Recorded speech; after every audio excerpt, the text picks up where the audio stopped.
Iran uranium కోసం Trump మొండిగా యుద్ధం చేస్తున్నారా? ఈ ప్రశ్నకు అవుననే సమాధానం బలంగా వినిపిస్తోంది. వేలాది మంది బలగాల తరలింపు, రన్వే నిర్మాణం అందుకేలని విశ్లేషిస్తూ ఉన్నారు. ఇరాన్ వద్ద ప్రస్తుతం 450 కిలోల శుద్ధి చేసిన యురేనియం నిల్వ ఉంది. ఈ యురేనియం తరలింపు క్లిష్టమైన ప్రక్రియ కావడంతో ప్రత్యేకంగా రన్వేపై నిర్మాణంపై ట్రంప్ ఫోకస్ చేసినట్టుగా తెలుస్తోంది. యురేనియం ఇచ్చేందుకు ఇరాన్ ఒప్పుకోకపోతే బలవంతంగానైనా తరలించేందుకు ప్రత్యేక ఆపరేషన్ చేపట్టే ఆలోచన కూడా నడుస్తోంది. యురేనియం కోసం అమెరికా సైన్యం ఓ మిలిటరీ ప్లాన్ సిద్ధం చేసిందని, ఆ ప్లాన్ కు అధ్యక్షుడు ట్రంప్ ఆమోదమే మిగిలిందని అనుకుంటున్నారు.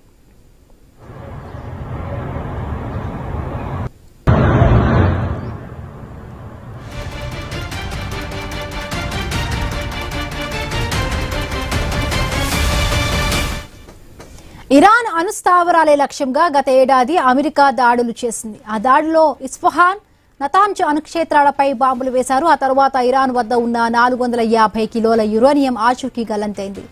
60% శుద్ధి చేసిన ఈ యురేనియం అణుస్థావరాల శిథిలాల కింద ఉండవచ్చని అమెరికా నమ్మకం. దాన్ని స్వాధీనం చేసుకునేందుకు టెహ్రాన్తో చర్చలు జరపాలని భావిస్తోంది. ఒకవేళ ఇరాన్ అందుకు అంగీకరించకపోతే బలవంతంగానైనా దాన్ని తరలించేందుకు ఆపరేషన్ చేపట్టాలని యోచిస్తోంది.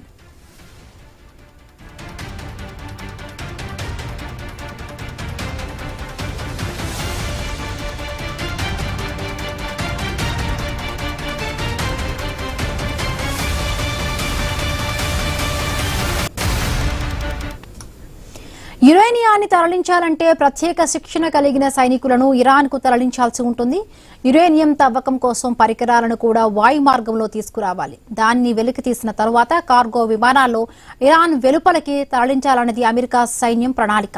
ఇందుకోసం నతాంజ్ వంటి అణుస్థావరాల వద్ద రన్వే నిర్మించాల్సిన అవసరం ఉంది. ఈ తరహా ఆపరేషన్లు సైనికులకు చాలా ప్రమాదం. దీనికి కొన్ని వారాల సమయం పట్టవచ్చని అణు రక్షణ రంగ నిపుణులు హెచ్చరిస్తున్నారు.